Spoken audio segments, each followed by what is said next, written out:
الحمد لله نحمده ونستعينه ونستغفره ونعوذ بالله من شرور أنفسنا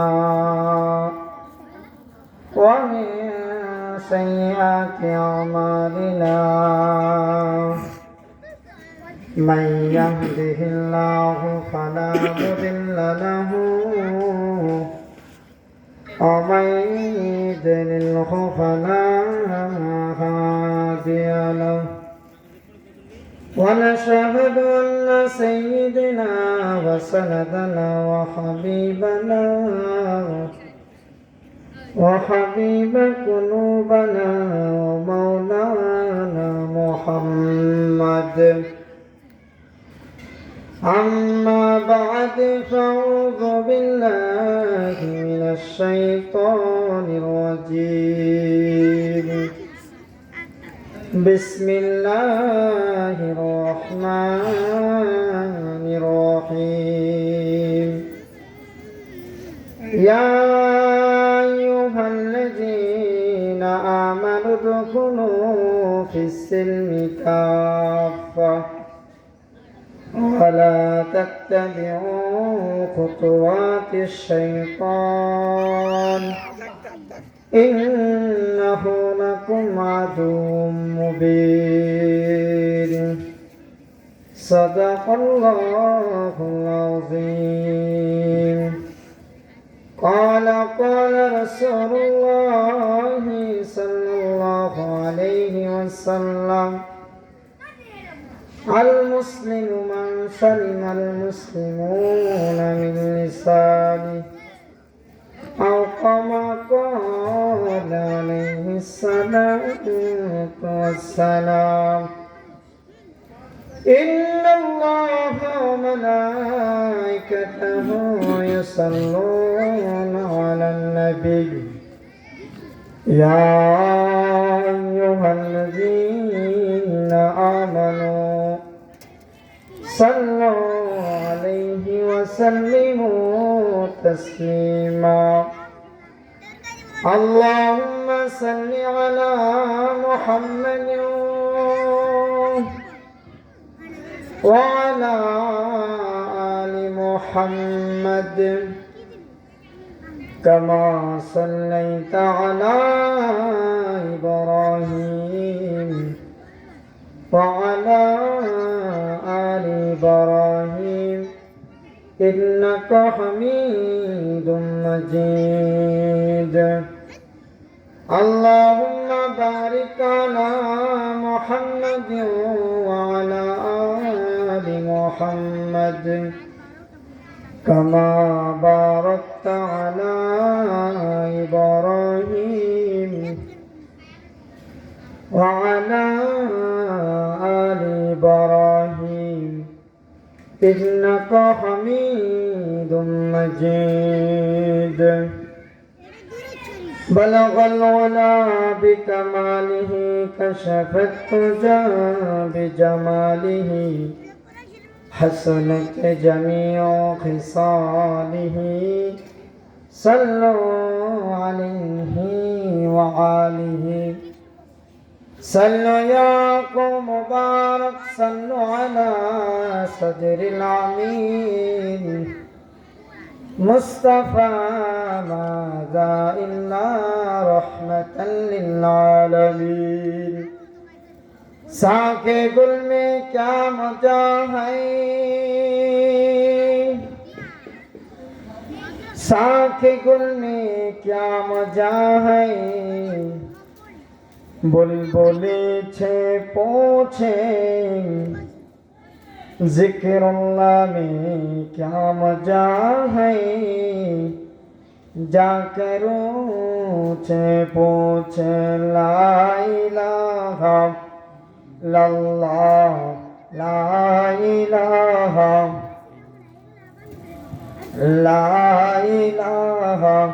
इल्लल्लाह ला इलाहा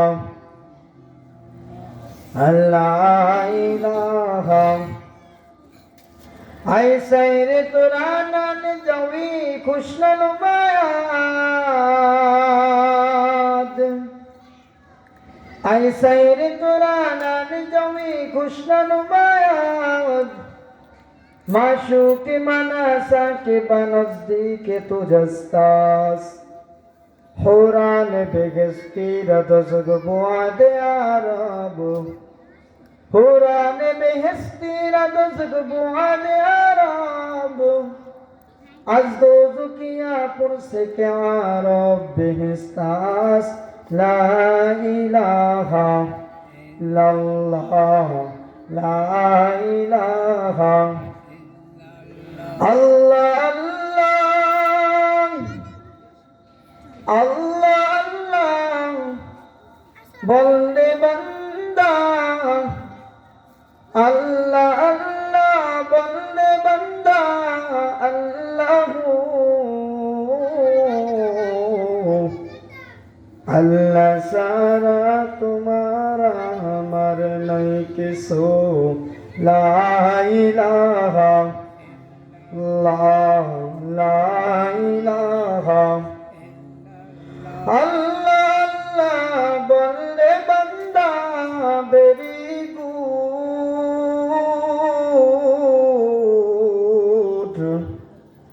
Allah, Allah, bolle banda very good roje hashore benamazi get out لا إله إلا الله لا إله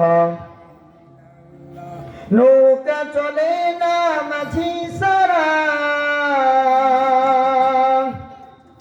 নৌকা চলে না মাঝি সারা গাড়ি চলে না চালক সারা গাড়ি চলে না চালক সারা মুমিন চলে না জিকির সারা লা ইলাহা ইল্লাল্লাহ লা ইলাহা ইল্লাল্লাহ লা ইলাহা ইল্লাল্লাহ মুহাম্মাদুর রাসূলুল্লাহ সাল্লাল্লাহু আলাইহি ওয়াসাল্লাম। সম্মানিত এলাকাবাসী, আজকে রোজ রবিবার খালাসিবাড়ি জামে মসজিদের বার্ষিক ওয়াজ মাহফিল, উক্ত ওয়াজ ও দোয়ার মাহফিলের প্রথম অধিবেশন চলতেছে। ইতিপূর্বে আমার আগে একজন গুরুত্বপূর্ণ আলোচনা করেছেন মাওলানা মনির হোসেন সাহেব, অত্র মসজিদের ইমাম ও খতিব। আল্লাহ সুবহানাহু ওয়া তাআলার দরবারে লাখো কোটি শুকর ও সুজুদ যে মহান রব্বুল আলামিন আমাদেরকে জান্নাতের এই মহান বাগানে আমাদেরকে আসার এবং বসার তৌফিক দান করেছেন, কিছু কথা বলার এবং শোনার তৌফিক দান করেছেন। সে মহান রব্বুল আলামিনের দরবারে আমাদের অন্তরের অন্তঃস্থল থেকে শুকরতার আদায় করে আলহামদুলিল্লাহ। সম্মানিত এলাকাবাসী, আজ এমন একটা দিন যে দিনটি অত্যন্ত দামি এবং মূল্যবান, কারণ এই দিনেই এই খালাসিবাড়ির মাহফিল প্যান্ডেলে প্রখ্যাত আলেমে দিনরা তাশরীফ আনবেন এবং ধারাবাহিকভাবে গুরুত্বপূর্ণ কোরআন ও হাদিস সম্পর্কে আলোচনা হবে।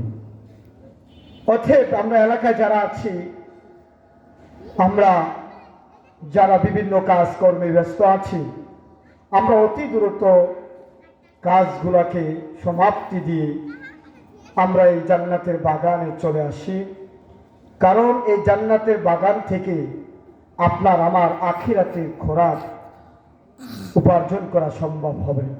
কারণ এখানে যারা ওয়াজ করবে তারা সকলেই অত্যন্ত প্রখর মাপের আলেম এবং যারা অত্যন্ত গুরুত্বপূর্ণ আলোচনা পেশ করবেন। সম্মানিত এলাকাবাসী, এত সুন্দর একটি আয়োজন করা হয়েছে। এলাকার যুবক সমাজ অনেক দিনের সাধনার যে ফল, যে মাহফিলের প্যান্ডেল এখানে উপস্থিত হয়েছে, এটা শুধু মাহফিলের প্যান্ডেল পর্যন্ত যেন সীমাবদ্ধ না থাকে। আমি সকলের প্রতি আকুল আবেদন, আপনারা যথাসময় ইনশাআল্লাহ ওলামায়ে কেরামের মুখ থেকে গুরুত্বপূর্ণ আলোচনা শুনবেন এবং এই আলোচনা শোনা শুধু কান পর্যন্ত সীমাবদ্ধ না থাকে। এই আলোচনাগুলো আমাদের পরবর্তী জীবনের চলার, পরবর্তী জীবন অতিবাহিত করার ক্ষেত্রে যেন আমাদেরকে অত্যন্ত গুরুত্বপূর্ণ ভূমিকা রাখতে পারে। এই জন্য আমরা সকলের প্রতি আশাবাদী, আমরা সকলে ইনশাআল্লাহ মাহফিলে চলে আসব। সম্মানিত এলাকাবাসী, আল্লাহ সুবহানাহু ওয়া তাআলা আপনাকে আমাকে মানুষ হিসাবে দুনিয়াতে সৃষ্টি করেছেন। শুধু মানুষ হিসাবে দুনিয়াতে সৃষ্টি করেন নাই, আল্লাহ পাক আপনাকে আমাকে মুসলমান বানিয়েছেন। কারণ মুসলমানরা হলো আল্লাহ তাআলার প্রিয় বান্দা। আল্লাহ সুবহানাহু ওয়া তাআলা আমাদের নবী জনাব রাসূলুল্লাহ সাল্লাল্লাহু আলাইহি সাল্লামকে দুনিয়াতে মানুষ এবং নবী হিসাবে প্রেরণ করেছেন।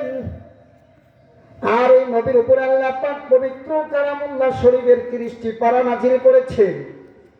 আল্লাহ পাক নিজে শিক্ষক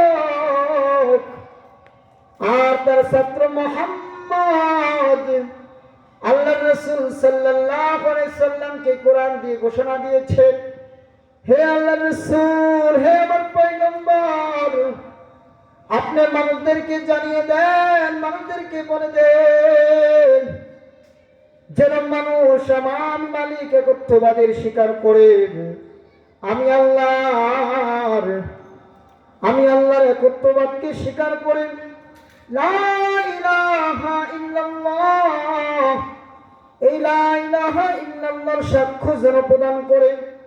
কারণ যারা এই লা ইলাহা ইল্লাল্লাহকে গ্রহণ করবেন তারা বিনা হিসাবে জান্নাতে প্রবেশ করবে।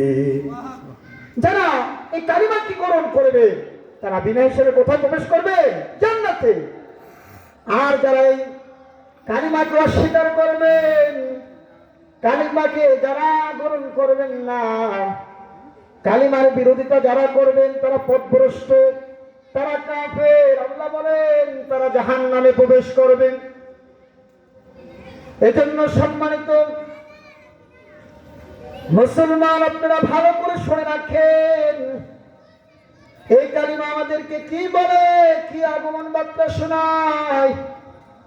এই কালিমা আমাদেরকে সঠিক পথ দেখায়, এই কালিমা আমাদেরকে ইসলামের পথ দেখায়, এই কালিমা আমাদেরকে নামাজ পড়তে আদেশ করে, এই কালিমা আমাদেরকে হজ করতে আদেশ করেন, এই কালিমা আমাদেরকে পর্দা করতে আদেশ করেন, এই কালিমা আমাদেরকে জিনা থেকে বিরত থাকতে শিক্ষা দেয়, এই কালিমা আমাদেরকে অশ্লীলতা বাহায়াপনা থেকে বিরত থাকতে শিক্ষা দেয়। ঠিক কিনা?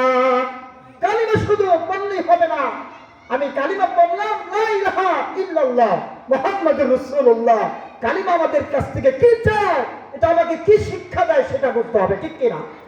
আজকে অনেকে আছে যারা কালিমা শুধু কালিমা পড়ে নেয় লা ইলাহা ইল্লাল্লাহ মুহাম্মাদুর রাসূলুল্লাহ, কিন্তু এই লোকগুলা কালিমা পড়ছে ঠিকই, কিন্তু ইসলাম মানার ক্ষেত্রে তাদেরকে খুঁজে পাওয়া যায় না। ঠিক কিনা? এজন্য কালিমা আমাদেরকে যেটা বলে সেটা মানতে হবে। কালিমা আমাদের কাছ থেকে কি চায় সেটা বুঝতে হবে। কালিমা পড়ছি তো আমাদের নামাজ পড়তে হবে, কারণ নামাজ হলো আল্লাহ পাকের পক্ষ থেকে বান্দার জন্য সবচেয়ে দামি ইবাদত। ঠিক কিনা? এই নামাজ পড়ার মাধ্যমে আল্লাহ পাকের নিকটবর্তী হওয়া যায়। এই নামাজ পড়ার মাধ্যমে আল্লাহ পাকের কাছে আল্লাহর পাকের নিকটবর্তী হওয়া যায়। এই নামাজের মাধ্যমে সাহাবায়ে কেরাম আল্লাহ পাকের কাছে প্রিয় হয়েছেন। আল্লাহ রাসূল সাল্লাল্লাহু আলাইহি সাল্লাম মৃত্যুর আগ মুহূর্তে যখন তার আজরাইল সালাম জান কবজ করবেন তখন তিনি মৃত্যু অবস্থায় ছিলেন। ওই অবস্থায় আল্লাহ রাসূল সাল্লাল্লাহু আলাইহি সাল্লাম একবার হাসতেছেন, একবার কান্না করতেছেন, আবার হাসতেছেন। হযরত আয়েশা রাদিয়াল্লাহু তাআলা আনহা জিজ্ঞাসা করলেন, ইয়া রাসূলুল্লাহ, আপনি কেন আবার হাসতেছেন, আবার কান্না করতেছেন? হাসতেছেন কেন আর কান্না করতেছেন কেন? আল্লাহ রাসূল সাল্লাল্লাহু আলাইহি সাল্লাম বলেন, হে আমার প্রাণপ্রিয় স্ত্রী, তুমি কি দেখো না আবু বকর নামাজ পড়াইতেছেন, সকল সাহাবীরা সারিবদ্ধভাবে কাতার সোজা করে নামাজ পড়তেছেন। এত সুন্দর দৃশ্য, এত সুন্দর দৃশ্য দেখে আমি রাসূলের প্রাণটা ভরে গেছে।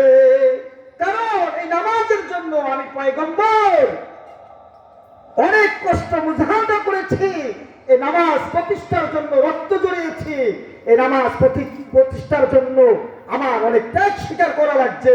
আজকে আমি যে নামাজ পড়তে দেখতেছি আমার চোখের সামনে, কিয়ামত পর্যন্ত আমার এই আহানেওয়ালা উম্মতরা এইভাবেই নামাজ পড়তে থাকবে। সুবহানাল্লাহ, কথা বলছেন, এইভাবেই নামাজ পড়তে থাকবে। আজকে আমরা নামাজ পড়তেছি, এটা আমাদের কি হঠাৎ করে চলে আসছে? না, এই নামাজের জন্য আমাদের রাসূলুল্লাহ সাল্লাল্লাহু আলাইহি সাল্লাম অনেক কষ্ট মুজাহাদা করেছে, অনেক পরিশ্রমের মাধ্যমে কিন্তু এই নামাজ আসছে। অতএব সম্মানিত এলাকাবাসী, নামাজের প্রতি যত্নবান হওয়া চাই, ঠিক কিনা? নামাজের প্রতি যত্নবান হওয়া যাবে। সম্মানিত মুসল্লিয়ানে কেরাম, আজকে দেখা যায় দুঃখজনক বিষয়, দুনিয়ার অন্যান্য কাজকর্মের ব্যাপারে আমরা যতটা গুরুত্ব দেই, কিন্তু ধর্মীয় ব্যাপার আসলে আমরা ততটাই গুরুত্ব দেই না, এটাকে একেবারেই ছোট মনে করি, ঠিক কিনা? কিন্তু যদি মুসলমান দাবি করতে হয়, যদি আপনারা মুসলমান দাবি করি, তাহলে আপনার বিশ্বাস করতে হবে দুনিয়াতে যারা কিছু আছে সবচাইতে দামি কে? আমার আল্লাহ। আল্লাহকে স্বীকার করতে হবে, আল্লাহর একত্ববাদকে স্বীকার করে নিতে হবে। আল্লাহ যে বিধান আমাদের জন্য নাজিল করেছেন, যে কোরআন রাসূলের কাছে অবতীর্ণ করেছেন, এই কোরআনের প্রতি শ্রদ্ধা রেখে কোরআনকে মেনে চলাই হলো প্রকৃতপক্ষে ঈমানদারের পরিচয়, ঠিক কিনা? আমি আপনি যদি আল্লাহ রাসূল সাল্লাল্লাহু আলাইহি সাল্লাম যে বাণী আমাদের কাছে নিয়ে আসছেন, যে কোরআন আমাদের কাছে নিয়ে আসছেন, সেই কোরআনকে যদি আমরা না মানতে পারি, সেই কোরআনকে যদি আমরা সম্মান না করতে পারি, কারণ আল্লাহ পাক রাসূলের সম্মান বাড়িয়েছেন এই কোরআনের মাধ্যমে, ঠিক কিনা? আল্লাহ রাসূল সাল্লাল্লাহু আলাইহি সাল্লামকে সম্মানিত করেছেন আল্লাহ পাক তার যে বাণী কোরআন, এই কোরআনের মাধ্যমে আল্লাহ পাক তার রাসূলের সম্মান বাড়িয়ে দিয়েছেন। শুধু তাই নয়, এই কোরআন যেই রাত্রে নাজিল হয়েছে আল্লাহ পাক কিন্তু সেই রাত্রকেও দামি করে দিয়েছেন, ঠিক কিনা? শুধু তাই নয়, এই কোরআন যেই মাসে অবতীর্ণ হয়েছে, এই কোরআন যে মাসে আল্লাহ পাক নাজিল করেছেন, বছরে 12টি মাস হয়, 12টি মাসের মধ্যে সবচেয়ে দামি মাস কোনটা? রোজার মাস সবচেয়ে দামি মাস। এই রোজার মাস কেন দামি হইলাম, কেন এত সম্মানিত হইলাম? কারণ এই রোজার মাসে আল্লাহ সুবহানাহু ওয়া তাআলা তার পবিত্র কালামুল্লাহ শরীফ নাযিল করেছেন, এই জন্য আল্লাহ পাক এই রোজার মাসকে দামি করে দিয়েছে। শুধু তাই নয়, যে কোরআন আল্লাহ পাক হযরত জিবরাইল আলাইহিস সালামের মাধ্যমে আল্লাহর রাসূল সাল্লাল্লাহু আলাইহি সাল্লামের নিকট পাঠিয়েছেন, আল্লাহ পাক কিন্তু সেই ফেরেশতাকে আল্লাহ পাক দামি করে দিয়েছেন, ঠিক কিনা? সমস্ত ফেরেশতাদের মূল কে? হযরত জিবরাইল আলাইহিস সালাম। সমস্ত ফেরেশতাদের সর্দার হযরত জিবরাইল আলাইহিস সালাম, ঠিক কিনা? তার সম্মান কিভাবে হলো? তিনি এই সমস্ত ফেরেশতাদের সর্দার কিভাবে হলেন? কারণ তার মাধ্যমে আল্লাহ পাক এমন এক গ্রন্থ দুনিয়াতে পাঠিয়েছেন, এমন এক গ্রন্থ দুনিয়াতে নাযিল করেছেন, যে কোরআন শরীফ আল্লাহ পাক তার নিজের ভাষা মানুষের কাছে প্রচার করেছেন, যার মাধ্যমে ওই কারণে আল্লাহ পাক ওই ফেরেশতাকে দামি করে দিয়েছেন। আজকে আমি এখানে বসছি, আমার ব্যক্তির কোনো দাম নেই, আসেনি। আমি ব্যক্তি আপনাদের মতন একজন মানুষ, কিন্তু এখানে কেন বসলাম, আপনাদের সামনে কথা বলার কেন সাহস করলাম? কারণ আমাকে সুযোগ দেওয়া হয় নাই, এই কোরআনকে সুযোগ দেওয়া হয়েছে, ঠিক কিনা? এজন্য যখন আমি এখানে বসবো, আমার নাম মাইকে বলা হয়েছে, তখন বলা হয়েছে কিন্তু হাফেজ মাওলানা, ঠিক কিনা? হাফেজ সাহেব, এই জন্য এখানে বসার সুযোগ দেওয়া হয়েছে, ঠিক কিনা? যারা কোরআন পড়ে, যারা ইসলাম মানে, যারা কোরআনকে লালন করে, আল্লাহ পাক তাদেরকে দুনিয়াতে দামি করে দেয়, ঠিক কিনা? এই জন্য কোরআন পড়তে হবে, আমাদের সন্তানগুলোকে কোরআন শিক্ষা দিতে হবে, আমাদের নারীকে কোরআন শিক্ষা দিতে হবে। এদেরকে যদি কোরআন শিক্ষা দেওয়া যায়, তাহলে কাল কিয়ামতের দিন হতে পারে এদের উসিলায় আল্লাহ পাক আপনার কবরের আযাব মাফ করে দিতে পারে, ঠিক কিনা? আল্লাহ পাক আপনাকে মাফ করে দিতে পারে। কারণ আমার আগে ইমাম সাহেব গুরুত্বপূর্ণ আলোচনা করেছে যে কোরআন পড়নেওয়ালার বাবা মাকে আল্লাহ পাক নূরের তাজ পরাবে। সুবহানাল্লাহ বলেন, নূরের তাজ পরাবে, কারণ এটা কোরআনের সম্মানে। কোরআনের অনেক দামি গ্রন্থ, দুনিয়া গাছ গাছরা পাক পাখালি এগুলো আল্লাহ পাক ধ্বংস করে দিবেন, কিছু থাকবে না, যত মানুষ আছে সব ধ্বংস হয়ে যাবে। বলা হয়েছে যে অন্তরে কোরআন লালন করেন, যে অন্তর কোরআনকে ধারণ করেন, আল্লাহ পাক বলেন ওই বান্দাকে কবরে রাখার পরও ওই সিনা কখনো মাটিতে স্পর্শ করবে না। সুবহানাল্লাহ কথা বলছেন, এই কোরআনের একটু শান এবং মর্যাদা, কিন্তু দুঃখজনক বিষয় আমরা সেই কোরআনের শান আর মর্যাদা রক্ষা করতে পারি নাই। এই জন্যই তো দেখা যায় বিভিন্ন সময় ষড়যন্ত্রকারীরা, দুষ্কৃতিকারীরা আমাদের কোরআনকে নিয়ে অপমান করে, ঠিক কিনা? এই জন্য বলতে চাই, কোরআন এমন এক দামি গ্রন্থ। আপনি একটা জামা গায়ে দিয়েছে, জামাটা পুরান হয়ে গেছে অথবা কোনো জায়গায় ছিঁড়ে গেছে, সেটাকে আপনি অন্যান্য কাজে ব্যবহার করেন, অথবা ফালিয়ে দেন, অথবা ময়লার স্তূপের মধ্যে রেখে দেন। কিন্তু একই কাপড় একই দোকান থেকে আনা, ওই কাপড়টা কোরআনের সাথে রাখছে, লাগার কারণে আপনি কি পারবেন সেই কাপড়টাকে সরে ফেলতে? পারবেন? পারবেন না, কারণ এটা এমন এক গুরুত্বের সাথে স্পর্শ হয়েছে, সেটাকে ফেলিয়ে দেওয়ার দুঃসাহসিকতা কেউ দেখাতে পারবে না, ঠিক কিনা? এটা কোরআনের শান। একই কাঠ গাছ ভাঙিয়ে ধরিয়েছেন, একই কাঠ দিয়ে আপনি ঘরের দরজা বানিয়েছেন, বাথরুমের দরজা বানিয়েছেন, আপনি বাথরুমের দরজা আপনি লাথি মারতে পারবেন, এটা আপনার সম্মানে বাধাগ্রস্ত হবে না, ক্ষতিগ্রস্ত হবে না। আপনি ওই কাঠকে ইচ্ছা করলে ভাঙিয়ে দিতে পারবেন, কোনো সমস্যা নাই। কিন্তু একই কাঠ দেহাল বানানো হয়েছে, কোরআনকে রাখার জন্য বানানো হয়েছে, ওই কোরআনের ওই কাঠকে আপনি কি লাঠি দিতে পারবেন আওয়াজ করে? পারবেন না, কারণ এটা এমন এক গুরুত্বের সাথে লেগেছে, ওটা পরশ পাথর মতন সোনা হয়ে গেছে, ঠিক কিনা? পরশ পাথরের সাথে যা লাগে সেটা কি হয়ে যায়?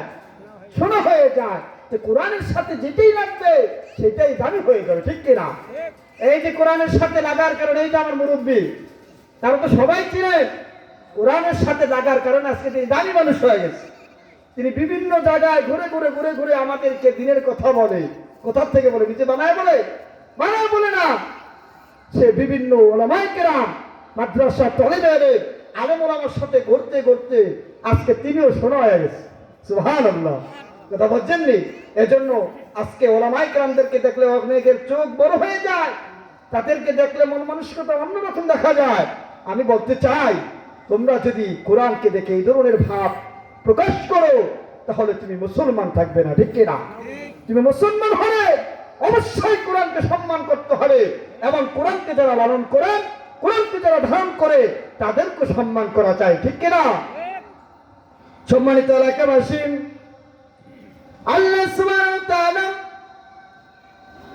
আপনাকে আমাকে দুনিয়াতে পাঠিয়েছেন একমাত্র আল্লাহ পাকের গোলামি করার জন্য। কি করার জন্য? গোলামি করার জন্য। আল্লাহ দুনিয়াতে শুধু নাজ নেয়ামত ভোগ করার জন্য আপনাকে আমাকে বানায় নাই। দুনিয়াতে আনন্দ উল্লাস করার জন্য আল্লাহ পাক পাঠায় নাই। আল্লাহ পাক দুনিয়াতে পাঠানোর একটাই কারণ, যাতে আমার বান্দাগুলা দুনিয়াতে যাইয়া আমার গোলামি করে, অন্য মানুষের নাম। আজকে আমরা আল্লাহর গোলামি বাদ দিন, আল্লাহর রাসূলের দেখানো পথকে ছেড়ে দিন। আজকে আমরা মানুষের গোলামি করতেছি, মানুষের ইবাদত করতেছি। সম্মানিত এলাকাবাসী, যদি মানুষের ইবাদত করা হয়, যদি আল্লাহকে বাদ দিয়ে কোনো ব্যক্তির ইবাদত করা হয়, তাহলে কি সেই ব্যক্তির মুসলমানিত্ব থাকে? আওয়াজ করেন, থাকে?